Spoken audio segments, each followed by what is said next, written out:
आपण पाहत आहात नाशिक खबर न्यूज, जनतेचे हक्काचे व्यासपीठ।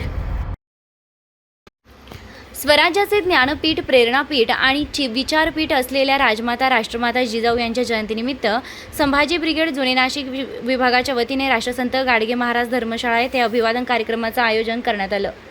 यावेळी राजमाता जिजाऊ यांच्या प्रतिमेस पुष्पहार अर्पण करून अभिवादन करण्यात आलं। कार्यक्रमात संभाजी ब्रिगेडचे जिल्हाध्यक्ष प्रफुल्ल वाघ यांनी नाशिक महानगरपालिकेचे अभिनंदन करत शहर अभियंता संजय अग्रवाल यांच्या कार्याचा विशेष गौरव केला। नाशिक शहरातील मध्यवर्ती ठिकाणी उभारण्यात येत असलेल्या राजमाता जिजाऊ स्मारकाचं काम वेगानं सुरू असून नव्या पिढीला जिजाऊंच्या महान कार्याची ओळख व्हावी यासाठी मनपा प्रशासन प्रयत्नशील असल्याचं त्यांनी सांगितलंय।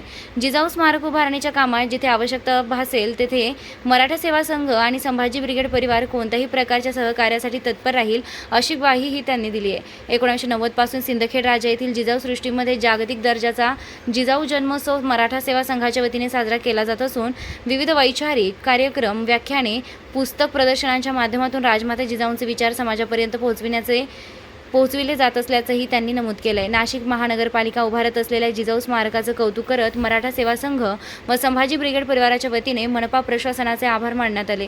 या कार्यक्रमात संभाजी ब्रिगेडचे मार्गदर्शक शिवाजीराव जाधव, विनोद रघुजीवार, नितीन खैरनार, प्रफुल्ल वाघ, विकी गायधणी, अनिल आहेर, निलेश दादा गायकवाड, नितीन काळे, महेंद्र बेहेरे, तुषार जगधने, ललित देडे, अभिजित काळे, सनी ठाकरे, संकेत चराटे, गणेश सहाणे, गणेश पाटील यांच्यासह पदाधिकारी व कार्यकर्ते मोठ्या संख्येने उपस्थित होते।